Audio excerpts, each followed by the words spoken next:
Hi, my name is Jed. Welcome to Jed's Journals. So this series is it's going to be a little bit of a detour in a way because I've kind of been struggling to make videos for a while. I kind of lack the motivation, and I'm somebody who, when I start something, I'll get it done real quick, but it's that starting that I find really hard. So I'm gonna kind of use this as a series to kind of help get myself back in the swing of making videos, right? These videos will be kind of unscripted for the most part and just an outlet for me to ramble about whatever is going on and whatever I have thoughts about. As I said, like, this is mostly just, this is my messy desk as it stands. I'm unwell at the moment.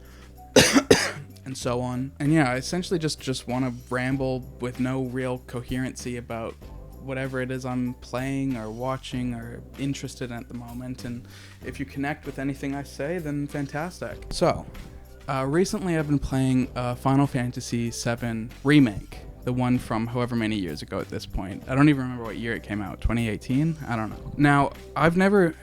In terms of Final Fantasy games, 7 Original is all I've played. I haven't played any of the others at all. I know a little bit about 10, but I have never played it. But I didn't play 7 as a kid. I played it, recently as an adult, and I got about 15 hours in or so. I didn't finish it, but I got halfway through, I believe. So I do have a bit of experience with the original, and it's not a game that's too close to my heart, but I did really, really like it. So then I remember when 7 Remake came out, and I saw a lot of reviews basically kind of trashing it in a way and comparing it to the original and saying that it was bad, and it's mainly kind of Dunkey's review, and that kind of turned me off from the whole idea of it for a good while. I mean, I just kind of wrote it off. Oh, it's a bad remake, whatever, I'll just ignore it. But then Rebirth was kind of announced, and to my utter shock, people seemed really excited about it, like really excited. And I had a lot of trouble kind of figuring out why. I mean, wasn't the remake bad? Why are people so excited? I feel like people would be more tentative than excited. People were pumped, like so pumped, and I kind of thought, okay, well, maybe there's something in Remake that I missed, and it's been so many years since it came out. Maybe I should go back to it and see what I think, just completely unbiased, ignoring any pretense or reviews that I've seen. Just go into it and kind of treat it as if it's its own thing outside of the original. And doing that, I kind of came out of it loving it a lot more than I expected. I expected maybe to enjoy it, maybe the combat was fun, or there's some interesting story beats, but like, I thoroughly loved it. I really loved all the character work. Main thing I saw was that people were saying the characters are shallow, or it feels like there's no heart or anything. I just don't agree with that. I feel like the character work is phenomenal. I mean, everything to do with Tifa is fantastic, and her voice actor, it just kills it on every single line. I heard you're having second thoughts. I know we have to think big if we're going to make a difference. But not like this. I feel trapped. It's just so cool to see these kind of characters that didn't have a voice previously and were these low poly kind of like chibi versions of themselves now be fully utilized and realized in a very interesting way. Now you can kind of see what they feel and look at them, and there's a lot more heart and emotion to do with that. I wish I could show you right now. My cat is just through the doorway giving me the steeziest look. This remake almost, to me, feels like it could have been a very easy cash grab, right? If you make a Final Fantasy VII remake, put no effort into it, as long as it has the characters and the basic story, people will buy it, right?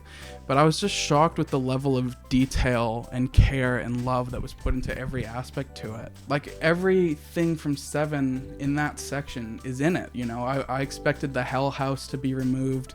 They put it in and they made a big deal out of it, which was, I thought, fantastic. I thought they would take out the thing with Cloud dressing like a girl to get into a club. They put that in and made it tenfold. And I thought they'd cut out like a lot of the enemies, but like, there's like 1 billion enemies in the game. And what's interesting is that each one is completely different. You have to approach each enemy with a whole different outlook. Some are not even susceptible to physical damage. You know, you have to use magic attacks on them, or they have specific windows when they can be attacked, or after they do one specific move, that's when you can stagger them. I was shocked at the level of detail that went into the combat, because every single fight feels like a tactical kind of battle. You're not just hacking and slashing at them until they're dead. There's a level of care and thought that has to go into every enemy you fight, and there's so many enemies. There's so many bosses as well. Like, I was towards the second half of Remake, it's basically just a really long boss rush of different bosses, and each one fights completely differently, and so you have to approach each one completely differently from one another. Some are weak to fire, some are weak to air, some are only weak to certain elements at certain periods. It's really great, and it gives this really interesting tactical look onto the battles that I really appreciated. I wouldn't say that the combat feels like weighty or punchy or anything like that. It just feels satisfying. It feels satisfying to feel like you've figured an enemy out and bested them. I really think all the voice actors killed it, and I especially think Cloud. I think the voice actor for Cloud kills it. Every single thing Cloud says is so funny. Maybe you should just let me drive. Nope. What is he up to now? Bring it on, bitch. That's no ordinary house. Oh my god, that makeup and that dress! Nailed it. I know. Thank you. Moving on. You know, he's very emotionally closed off. He doesn't let people in. He doesn't like joking around. He only likes, receiving money for his tasks, and if anyone jokes at him, he doesn't like it. But inside, he's got like the heart of a puppy dog or something, and it's just so endearing. I think he's such an endearing character, and they really nailed that vibe, because when you start to see him open up, it's really satisfying, and it's fun to see. And I think he's great. I love Cloud. The fact that there's no chance of me ever giving him a kiss on the lips even once, because he's not real. That upsets me.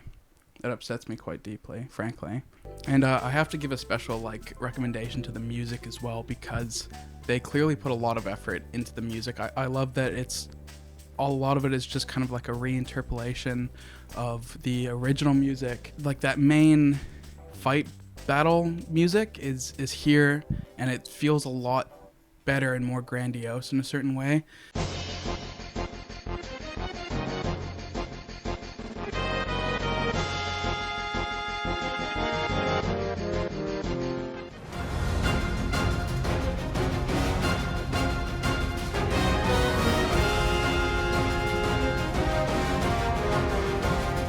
The original holds a certain place in my heart, because I really love those kind of early MIDI PS1 sounds. There's something really satisfying about that to me. It's such a marker of a certain time that just resonates with me so heavily. And seeing it modernized with a live orchestra it's quite exciting, but it loses that element to me personally. But I do love the tracks as well that are more of like a remix of those PS1 songs. Like, there's that music that plays in the Destroyed Tunnel that I just love. I love this kind of weird dubstep remix that's there. Like, it's just so outlandish and bizarre, and I love it. I love it so much.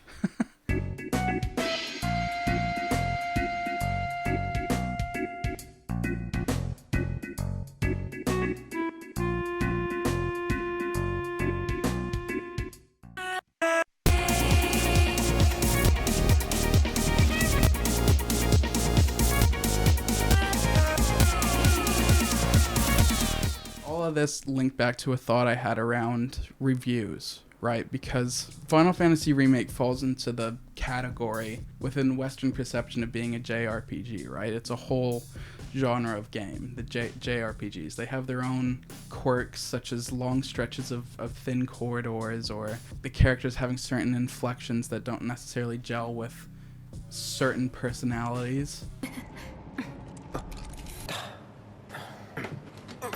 And enemies that kind of are considered like damage sponges, where you're not going to take them out in one or two hits. You really have to like wail on them and figure out what's going to do a lot of damage to them. Each battle takes definitely like 1 or 2 minutes, and especially like the boss fights can go for like 30 minutes sometimes if you're really flubbing it. But this kind of like, that's what the genre is. I mean, you go into a JRPG expecting these things, and so then these reviews come out that then are complaining about the conventions of JRPGs. It doesn't really make a lot of sense. And especially one as highly negative as Dunkey's. I mean, I don't want to make this whole thing about how Dunkey's video is crap, but I just remember when Dunkey released that video, I thought it was entertaining at the time, and it made me not want to play Final Fantasy VII Remake. But I also noticed a lot of people really angry by his review, and I didn't really understand why. It wasn't until I beat Final Fantasy VII Remake that I understood why people were angry, and it's because a lot of what he says kind of blatantly isn't true. Then we have Sephiroth, who is not seen once in the intro to the real game because the developers are savoring that moment for a big, spectacular reveal. This game, Sephiroth shows up every fucking hour because he has no life. Or it's along the lines of, well, if you didn't want to play a JRPG, why did you play a JRPG, you know? And characters can be convincing at times, but then ruin the illusion with their horrible anime grunting. These kind of reviews, especially with somebody with as many followers and viewers as Dunkey, a review giving misinformation and shitting on a game is going to do pretty irreparable damage to it. I mean, those are probably all his own thoughts and feelings, and that's completely valid, but at the same time, you're pushing away an audience that might actually like it, such as myself. You know, I didn't play Remake because of his review, and I'm sure, you know, 1,000 other people probably feel exactly the same. Of course, everything is subjective, and that's the whole point of review, but like, I don't know, there's a certain level of care you want to take, and it just kind of misses the mark there on that front. I guess what I'm kind of trying to say about the reviews is that I wish this kind of idea of reviews for entertainment rather than information, it can be a little damaging because people can get mixed up with what's being hyperbolic for the purpose of entertainment versus what's being hyperbolic because they genuinely feel that way. Like Dunkey calling the story like a brain dead, what does he say? He says like it's a brain dead ape story or something like that. This is a chimp brain story. And it's funny to say that, but at the same time people take that very seriously. And I, for one, really love the story. I love the kind of strange and off-kilter direction it goes right at the end. I think it's kind of cool and exciting because it sets up that Rebirth is going to be completely different as well. Dunkey wasn't a fan of that. The people that can't take away that reviews are subjective rather than objective will glom onto that and think, well, this is just a shit game and anyone who likes it is an idiot. And that's just not the case. And as I've grown up from being a teenager to an adult, I've just realized that it's such an important perspective to understand that just because a review says certain things about a game doesn't necessarily mean they'll be true for you. And I found that so heavily with Final Fantasy VII Remake. Like, I thought it was going to be really bad, and I would come away from it frustrated, but I came away from it really loving it, which is so averse to any of the reviews I've seen. I guess that's kind of what spawned this whole thing for me. What I'm trying to say is if you watch a review and it's for a game that seems interesting to you, but the review says it's bad, just check it out. I mean, you might disagree with literally everything they say. I love the story. I'll rant about the story quickly. It's definitely not the same as the original, and I'm fine with that. I like the idea of it kind of being more about being able to change destiny in a way, because it still plays with the themes of a lost childhood and what it feels like to grow up and feel the responsibility of the world on your shoulders, right? As a kid, everything is kind of fun and it doesn't matter, but then you grow up and suddenly everything matters. And that's kind of the themes it's meant to be going for, and I think it nails that quite heavily. But then at the end, it kind of also includes these ideas of destiny, and that these creatures are saying things have to go a certain way, but there's the discussion of, but why, and can we change it? And I think that's really interesting. It's a good setup for Rebirth and whatever the third one's going to be called. It's a really well thought out and interesting take on Final Fantasy VII, and I think it's a fun kind of twist on it. With the exception being Chapter 7. I hated Chapter 7 with all my heart. That was the moment I wanted the game to be over. Something as well is a lot of people criticize the fact that they decided to flesh out Jessie. I don't really understand this as a criticism. In the original game, essentially, Jessie was there, she said 3 lines, and then she died. That was Jessie's character in the original.